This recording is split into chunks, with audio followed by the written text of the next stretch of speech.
আসসালামু আলাইকুম। আমরা আজকে একটা বিষয় প্যাসেজ নিয়ে আসবো। আমরা প্যাসেজটা হচ্ছে যারা এইচএসসি লেভেল রয়েছেন 2000 বিশেষ করে 25-এর জন্য শেষ মুহূর্তে। তো আমরা একটা ইম্পর্টেন্ট যে কয়েকটা প্যাসেজ রয়েছে সেগুলো নিয়ে আমরা আলোচনা করব। তো তাদের মধ্যে আজকে আমাদের একটা রয়েছে, সেটা আমরা খুব ইম্পর্টেন্ট, এটা 25 পরীক্ষার জন্য খুবই এটা ইম্পর্টেন্ট একটা প্যাসেজ। তো সেটা হলো অ্যারিস্টটল নিয়ে। সেটা হচ্ছে আপনার আমরা দেখি সেটা হলো ইউনিট 5 লেসন 1, যে অ্যারিস্টটল নিয়ে যে একটা কথা রয়েছে ওরা মানুষের সম্পর্ক নিয়ে। তো ওই প্যাসেজটা হচ্ছে আমরা পড়বো। তো সবচেয়ে বেটার হয় যারা আপনাদের এটা একটু সমস্যা রয়েছে তারা আপনারা আজকে এটা দেখতে পারেন। তো সবাই আপনার টেস্ট পেপারে দেখবেন ইউনিট 5 লেসন 1। আমি প্যাসেজটা এখন পড়বো। তো আশা করছি এই প্যাসেজ পড়ার পরে আপনারা এর যে এমসিকিউ রয়েছে যেখান থেকে কোশ্চেন আসলে আপনারা পারবেন, প্লাস হচ্ছে যে শর্ট কোশ্চেন গুলো রয়েছে সেগুলো আপনারা পারবেন। তো আমরা হচ্ছে প্যাসেজটা নিয়ে মূলত আজকে আমরা আলোচনা করব। তো শুরু করে দিই প্রথমে। দা ফেমাস গ্রিক ফিলোসফার, ফেমাস মানে কি? ফেমাস অর্থ হচ্ছে জানি বিখ্যাত, ফেমাস অর্থ হচ্ছে বিখ্যাত। গ্রিক ফিলোসফার হলো দার্শনিক, ফিলোসফার যারা বিভিন্ন জায়গায় ভ্রমণ করে থাকে তো তাদেরকে বলা হয় ফিলোসফার। ঠিক তেমনি অ্যারিস্টটল সে কি একটা ফিলোসফার। যেমন ভাস্কো দা গামা সে ফিলোসফার, আমেরিগো ভেসপুজে সে ফিলোসফার। তাদের মতোই কি একটা সে হলো অ্যারিস্টটল একজন ফিলোসফার ছিল, একজন দার্শনিক ছিল। সেইট বলেছিল ম্যান ইজ বাই নেচার, মানুষ বাই নেচার মানে কি প্রকৃতিগত ভাবেই, বাই নেচার অর্থ হচ্ছে প্রকৃতিগত ভাবেই এ সোশ্যাল এনিম্যাল, একটি সামাজিক প্রাণী। মানুষ কি প্রকৃতিগত ভাবে একটা সামাজিক প্রাণী, কারণ কি মানুষ নিজে নিজে চলতে পারে না, সবসময় সে সমাজবদ্ধ হয়ে সে বাস করে। মানুষ কি সবসময় সমাজবদ্ধ হয়ে থাকে, কখনো কিন্তু নির্জন দ্বীপে কখনো কাউকে কিন্তু আপনার দেখবেন না, সবাই কিন্তু দলবদ্ধ হয়ে তারা বসবাস করে, আশেপাশে বাসা বাড়ি করে এরকম আর কি। হোয়াট হি মিন, সে কি বুঝিয়েছে, মিন মানে কি বোঝানোর, মিন সে কি বুঝিয়েছে, ওয়াজ দ্যাট ম্যান সেই মানুষের বিষয়ে, বাই ইনস্টিংক্ট, ইনস্টিংক্ট মানে কি দেখেন,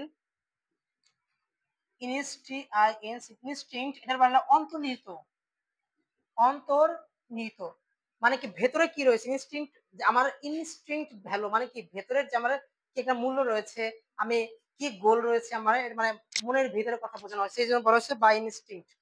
মানে অন্তর্নিহিত মানে কি বুঝিয়েছে, সিক্স কোম্পানি, এখানে কোম্পানি মানে কি সঙ্গী বোঝায়, এখানে কোম্পানিটা হচ্ছে কি সঙ্গী, কোম্পানি মানে কিন্তু এটা কোনো প্রতিষ্ঠানের নাম না, এটাকে সঙ্গী বোঝানো হয়। সিক্স কোম্পানি তার কি সঙ্গী, সিক মানে কি চাওয়া বা খোঁজা, সিক অর্থ হচ্ছে চাওয়া বা খোঁজা, মানে কি সার্চ, ইংরেজিতে বলি সার্চ, এটা কি একটা সিনোনিম অফ শব্দ, সেটা হলো সিক মানে চাওয়া বা খোঁজা। এটা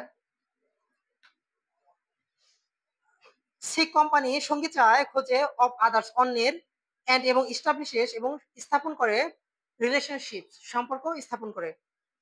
মাছ লাইক ঠিক মতো, মাছ like most animals, most animal অধিকাংশ প্রাণীদের মতো, অফ দ্য ওয়াইল্ড বনের, ওয়াইল্ড মানে কি বন্য বা বনের অধিকাংশ প্রাণীদের মতো, ফর কম্পানিয়নশিপ সঙ্গীর জন্য, and for physical and emotional support শারীরিক এবং মানসিক সহযোগিতার জন্য। মানুষ সাধারণত সম্পর্ক করে অন্য প্রাণীদের মতো সম্পর্ক করে, অন্য প্রাণীদের মতো সম্পর্ক করে, মানুষ সম্পর্ক করে মূলত কিসের জন্য, একটা হলো আপনার যে ইমোশনাল সাপোর্ট দিবে তাদের, ইমোশনাল মানে কি হচ্ছে তাদের যে আবেগ ঘন যে আবেগের যে সাপোর্ট আছে সেটা রয়েছে, মানে মনস্তাত্ত্বিক মানে ইমোশন মানে আবেগ তাড়িত যে সাপোর্ট দিবে সেটার জন্য, এবং তাদেরকে কিসের জন্য, শারীরিক সাপোর্টের সহযোগিতার জন্য। তো এটার জন্য কি মানুষ কম্পানিয়নশিপ সঙ্গীটা খোঁজে। আনলাইক দ্য এনিম্যাল, লাইক মানে কি মতো, আর আনলাইক মানে মতো নয়, আনলাইক দ্য এনিম্যালস মানে প্রাণীদের মতো নয়। হাউএভার যাই হোক, ম্যানস রিলেশনশিপ মানুষের সম্পর্ক, গিফট দিয়ে থাকে meaningful to his existence, meaningful মানে কি মানে দিয়ে থাকে, বা এটা মিনিং মানে কি অর্থপূর্ণ, অর্থপূর্ণ হয়ে থাকে টু হিজ এক্সিস্টেন্স, এক্সিস্টেন্স মানে কি টিকে থাকার জন্য, অস্তিত্বের জন্য, এক্সিস্টেন্স মানে কি অস্তিত্বের জন্য। অ্যাড এবং ইন্সপায়ার হিম এবং ইন্সপায়ার করে তাকে উদ্দীপ্ত করে, ইন্সপায়ার করা মানে তাদেরকে উদ্দীপ্ত করা, উদ্দীপনা তৈরি করা, বা তাকে কি করা মানসিকভাবে আমাকে ইন্সপায়ার করা হলো, মানে কি আমাকে কি করা হলো, আমাকে পরিচিত করা হলো, এটার জন্য বোঝানো হয়েছে ইন্সপায়ার হিম তাকে পরিচিত করার জন্য।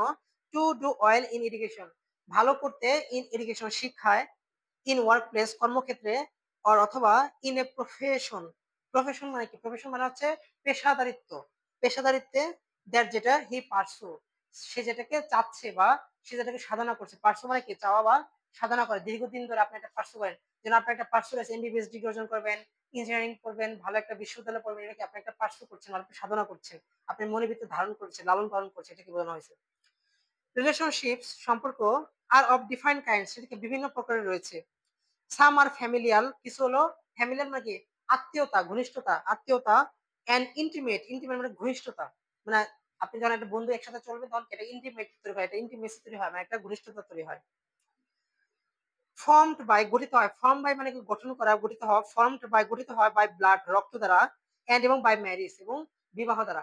সম্পর্ক সাধারণত মানুষের সাথে দুইভাবে হয়, একটা হলো রক্তের মাধ্যমে হয়, আর একটা হলো বিয়ের মাধ্যমে হয়, এটাই তিনি বুঝেছে বলছেন। সাম আর সোশ্যাল, কিছু সামাজিক, লাইক যেমন দ্য ওয়ান্স, একজনের মতো, উই হ্যাভ উইথ ফ্রেন্ডস, আমাদের কি বন্ধু রয়েছে, and some are made in school, এই কিছু মেড ইন তৈরি হয় ইন স্কুল, স্কুলে হয়, যেখানে উই ফর্ম আমরা গঠন করি ক্লোজ বন্ডস, আমরা কি খুব ঘনিষ্ঠ, ক্লোজ মানে কি ঘনিষ্ঠ, বন্ডস, বন্ডস করে আমরা তাদের সম্পর্ক তৈরি করি উইথ ক্লাসমেটস, ক্লাসমেটদের সাথে, এন্ড টিচার্স এবং শিক্ষকদের সাথে। যারা স্কুলে পড়ে তারা কিন্তু তাদের ক্লাসমেটদের সাথে সম্পর্ক তৈরি হয়, ঘনিষ্ঠতা তৈরি হয়, এমনকি টিচারদের সাথে কি তাদের খুবই ঘনিষ্ঠতা তৈরি হয়, কারণ দীর্ঘদিন একসাথে পড়াশোনা করলে তাদের সাথে আপনার অটোমেটিক সম্পর্ক তৈরি হয়।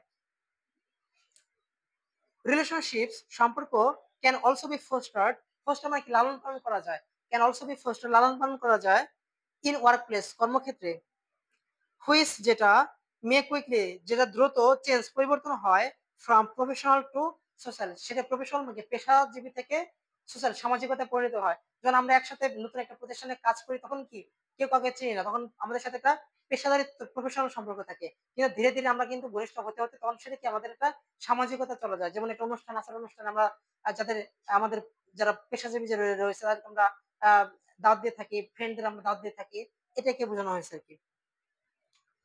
দেয়ার আর রিলেশনশিপস, সেখানে সম্পর্ক রয়েছে অলসো বিটুইন হিউম্যান বিংস, মানুষের সাথে, এন্ড এবং এনিম্যালস এবং প্রাণীদের সাথে, মানুষের সাথে এবং প্রাণীদের সাথেও কিন্তু সম্পর্ক রয়েছে। যেমন আমরা বেঁচে থাকার জন্য আমরা কি খেয়ে থাকি, প্রাণীদের মাংস খেয়ে থাকি, অনেক প্রাণীদের সাহায্য লাগে, তাছাড়া কিন্তু আমরা কিন্তু বাঁচতে পারবো না পৃথিবীতে, বিষয়টা এরকম আর কি।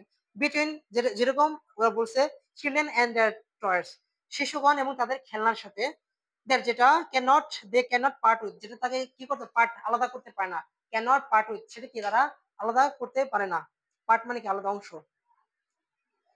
অল দিস রিলেশনশিপ, এই সকল ধরনের সম্পর্ক কিপ আস ক্লোজ, আমাদেরকে ক্লোজ রাখে, কাছে রাখে, টু ইচ আদার, একজন আরেকজনের সাথে, এন্ড এবং প্রোভাইড আস, আমাদেরকে প্রদান করে থাকে অল কাইন্ডস অফ সাপোর্ট, আমাদের সকল ধরনের সহযোগিতা প্রদান করে থাকে। আসলে কিন্তু সম্পর্কটাই তো আমাদের সকল ধরনের সম্পর্ক, সকল ধরনের সহযোগিতা প্রদান করে থাকে। যেমন পিতামাতা একটা সম্পর্ক, পিতামাতার সাথে ছেলে মেয়ের সম্পর্ক, শিশুদের সাথে খেলার সম্পর্ক, মানুষের সাথে প্রাণীদের সম্পর্ক, এভাবে কিন্তু এই মানব সম্প্রদায়ের কিন্তু চলছে পৃথিবীটা। এটা কি কি দিয়ে থাকে, অল কাইন্ড অফ সাপোর্ট, সকল ধরনের সহযোগিতা করে থাকে, লাভ ভালোবাসা, এন্ড এবং এফেকশন এবং অনুভূতি বা আবেগ দিয়ে থাকে। এ পার্সন একজন ব্যক্তি, হু হ্যাজ নো ফ্যামিলি, যার কোনো পরিবার নেই, ফিলস সে অনুভব করে দ্য পেইন অফ লনলিনেস, একাকিত্বের যে কতটা পেইন কতটা ব্যথা সে কিন্তু অনুভব করে, এন্ড আইসোলেশন, আইসোলেশন মানে কি বিচ্ছিন্নতা। ওই যে করোনা ভাইরাস যখন কোভিড-19 হলো তখন আমাকে আইসোলেশন করতাম, মানে বিচ্ছিন্ন হয়ে যেতাম, আবার কিন্তু চলে আসতেছে কোভিড-19, এটা বাংলাদেশে, তো আমাদের কিন্তু আবার আইসোলেশন হওয়া থাকতে পারে। তার মানে কি যার কোনো বন্ধু না সে কিন্তু কি একাকিত্ব থাকার ব্যথাটা সে কিন্তু বুঝতে পারে। দেয়ার ইজ নো ওয়ান, সেখানে কেউ নেই, টু লাভ হাসার, অর ক্রাই অথবা কান্নার, উইথ হিম অর হার, তার সাথে, ছেলে হলে পুরুষ হলে সেটা হিম, আর নারী হলে সেটা কিন্তু হার, এই আর কি। হয় যখন উই শেয়ার আওয়ার জয়, যখন আমাদের জয় মানে আনন্দ গুলো শেয়ার করি মানে ভাগ করি উইথ সামওয়ান কারোর সাথে, ইট সিম্পলি এটা সাধারণত রিডাবলস, ডাবল মানে কি দ্বিগুণ, রিডাবলস মানে চার গুণ, ডাবল হলো দ্বিগুণ, রিডাবলস মানে চার গুণ, সেটা কি চার গুণ হয়। এন্ড এবং হয় যখন উই সাফার এ লস, যখন আমরা কি সাফার মানে ভোগী, এ লস ক্ষতিতে ভোগী, এন্ড সামওয়ান শেয়ারস আওয়ার সরো, এবং কেউ যদি আমাদের দুঃখগুলো শেয়ার করে, আমাদের সরো আমাদের বেদনাগুলো দুঃখগুলো শেয়ার করে, ইট লেসেন্স, লেসেন মানে কি কমে যায়, লেসেন অর্থ হচ্ছে কমে যাওয়া, লেসেন অর্থ হচ্ছে কমে যাওয়া। আবার একটা বলা ছিল রিডাবলস, রি রিডাবল মানে কি চার গুণ, আর ডাবল মানে কি দ্বিগুণ, তো ডাবলের আগে যেহেতু একটা প্রিফিক্স আর এ যুক্ত করছে সেজন্য কি চার গুণ হয়ে গেল আর কি। তো আমাদের কি লেসেন্স এটা কমে যায়, মানে যখন আমরা কারোর সাথে দুঃখ আমরা আমাদের জয়গুলো আমাদের যখন আনন্দগুলো ভাগ করি তখন সেটা কি চার গুণ হয়ে যায়, আবার যখন আমাদের দুঃখগুলো কারোর সাথে ভাগ করে নিই তখন সেটা কি কমে যায়, এটা কি বোঝানো হয়েছে? তার মানে কিন্তু মানুষের সাথে সম্পর্ক থাকা অনেক লাভ। রিলেশনশিপ সম্পর্ক আর দাস অতএব নিডেড প্রয়োজন ফর আওয়ার ইমোশনাল হেলথ, আমাদের মানসিক স্বাস্থ্যের জন্য প্রয়োজন। আপনি যখন একাকিত্ব থাকবেন তখন দেখবেন মানসিকভাবে আপনি কিন্তু বিপর্যস্ত থাকবেন, সহজে কিন্তু মানসিকভাবে সুন্দর সুস্থ থাকবেন না। যখন আপনি মানুষের সাথে চলবেন, বিভিন্ন মানুষের সাথে মিশবেন, চলবেন, তখন দেখবেন আপনি কিন্তু মানে কিভাবে সময় চলে যাবে আপনি বুঝতে পারবেন না। ঠিক আছে? কারণ মানুষের সাথে চলা ভালো, না হলে কি মানুষ, তাহলে কি হয়, একটা ইমোশনাল হেলথ, মানসিক যে একটা ইমোশনাল, একটা আবেগতাড়িত যে একটা হেলথ রয়েছে, আপনার যে একটা ইমোশনাল, আপনার ভিতরে আবেগ রয়েছে, এই আবেগের স্বাস্থ্য ভালো রাখার জন্য কি আপনার কিন্তু কি মানুষের সাথে চলা উচিত, সম্পর্ক স্থাপন করা উচিত। টু বিল্ড রিলেশনশিপস, সম্পর্ক তৈরি করতে উই নিড, আমাদের প্রয়োজন টু হ্যাভ ট্রাস্ট, বিশ্বাস থাকা প্রয়োজন। তাহলে তো সম্পর্ক তৈরি করলে হবে না। সম্পর্ক তৈরি করার জন্য কিছু কিছু রুলস রয়েছে। তাদের মধ্যে একটা রয়েছে টু হ্যাভ ট্রাস্ট, বিশ্বাস থাকতে হবে, এন্ড এবং রেসপেক্ট এবং শ্রদ্ধা থাকতে হবে ফর ইচ আদার, একজন আরেকজনের উপর। আপনি যদি একজন আরেকজনের উপর শ্রদ্ধাবোধ না থাকে তাহলে কখন তার সাথে কিন্তু আপনাকে সম্পর্ক কিন্তু ডেভেলপ হবে না, মানে তৈরি হবে না। এন্ড লাভ এবং ভালোবাসা থাকতে হবে। ভালোবাসা ছাড়াও কিন্তু রিলেশন থাকবে না। আপনার রিলেশন, আপনি অনেকটা কর্কশ মাইন্ডের, মানে কখনো ছাড় দিতে চান না, রেসপেক্ট করতে চান না, তাহলে কিন্তু সম্পর্ক হয় না। আপনার মাঝে কিন্তু ভালোবাসা থাকতে হবে। এটা আরকি। হয় যেখানে দেয়ার ইজ নিডেড, যেখানে প্রয়োজন, মানে আপনার যেখানে ভালোবাসাটা প্রয়োজন সেটা থাকতে হবে। আপনি যদি সবসময় কর্কশ হয়ে থাকেন, আপনি সবসময় যদি মানে কাউকে কোনো ছাড় দিতে চান না, আপনি সবসময় মানে স্ট্রেট ফরওয়ার্ড হবেন, তাহলে কিন্তু এটা ভালোবাসা হবে না। তখন সে রোবটিক লাইফ হয়ে যাবে। এটা কিন্তু মানবিক লাইফটা হয় না। উই ক্যানট বি সেলফিশ, আমরা স্বার্থপর হতে পারি না। এন্ড পসেসিভ, এবং এটাকে স্বার্থপরটাকে নিজের কাছে ধারণ করা যাবে না। প্রসেস মানে কি, কারো কাছে রাখা বা ধারণ করা, এটা করা যাবে না। ইফ যদি উই ওয়ান্ট টু এস্টাবলিশ, আমরা যদি চাই, উই ওয়ান্ট মানে আমরা চাই টু এস্টাবলিশ, সম্পর্ক তৈরি করতে এন্ড ইফেক্টিভ রিলেশনশিপ, এবং এস্টাবলিশ মানে সম্পর্ক তৈরি করতে চাই, এন্ড এবং ইফেক্টিভ রিলেশনশিপ, ইফেক্টিভ মানে কার্যকরী সম্পর্ক তৈরি করতে পারি। একটা রিলেশন রয়েছে কিন্তু এই রিলেশনের কোনো মূল্যায়ন নাই, মানে আপনার ডাক দিলে আসে না, আপনি আপনার কথা কোনো গুরুত্ব দেয় না, এটা কিন্তু সম্পর্ক থাকার চেয়ে না থাকা ভালো। তার মানে সম্পর্ক তৈরি করলে হবে না, সেটা ইফেক্টিভ হতে হবে। যে আমি ডাকলে আসতে হবে, আপনাকে সহযোগিতা করতে হবে, আবেগ ভালোবাসা দেখাতে হবে, এর মাধ্যমে কিন্তু একটা ইফেক্টিভ সম্পর্ক তৈরি হয়। এটাই বুঝিয়েছে কি।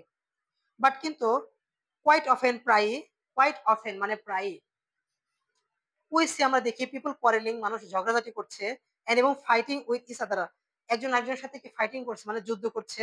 হুইচ, যেটি অনলি ব্রিংস, শুধুমাত্র ব্রিংস মানে কি, আনে, শুধুমাত্র আনে, মিজারি, দুঃখ নিয়ে আসে, এন্ড এবং লস, এবং ক্ষতি, টু অল, সবার জন্যই ক্ষতি নিয়ে আসে। তো যখন আমরা দেখতে পাই মানুষকে একজনের সাথে যুদ্ধ করতেছে, এতে কি হয়, সবাই কিন্তু লস হচ্ছে। যুদ্ধ করলে, আমরা যদি ঝগড়াঝাটি করি তাহলে কারো কিন্তু লাভ হয় না, দুই পক্ষেরই লস হয়। সেজন্য আমরা এই দুঃখ, এই যুদ্ধ থেকে আমাদের বেরিয়ে এসে কি সম্পর্কের দিকে যেতে হবে বা যাওয়া উচিত। তো এটাই বুঝেছে। এটা কি বলছে, এটা অ্যারিস্টটল, সে একটা লিখেছিল। তো এই প্যাসেজটা খুব ইম্পর্টেন্ট, আপনার আসার সম্ভাবনা এবার প্রচুর রয়েছে। তো এভাবে যে ৭-৮টা প্যাসেজ রয়েছে তাদের মধ্যে এটা অন্যতম একটা ইম্পর্টেন্ট। তো আপনারা সবাই ভালো মতো পড়বেন। এখানে কিন্তু আপনার সবগুলো শর্ট কোশ্চেন গুলো এমসিকিউ রয়েছে, আপনারা দেখবেন এখানে শর্ট কোশ্চেন গুলো রয়েছে। আপনারা নিজেরাই কিন্তু বানিয়ে এগুলো আপনি এখন পড়তে পারবেন। তো তাহলে সবাই বাসায় প্র্যাকটিস করেন। এটা হচ্ছে আমাদের ইউনিট 5 এবং লেসন 1 এর হলো আমরা এটা আজকে প্যাসেজটা পড়লাম। আমরা পড়ি, এটা দিয়ে দেখি।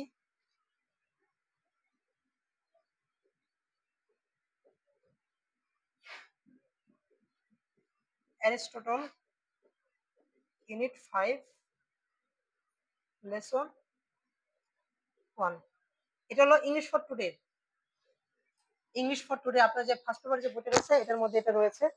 তো তাহলে সবাই এটা প্র্যাকটিস করেন। আর ততদিন সবাই ভালো থাকেন। আসসালামু আলাইকুম।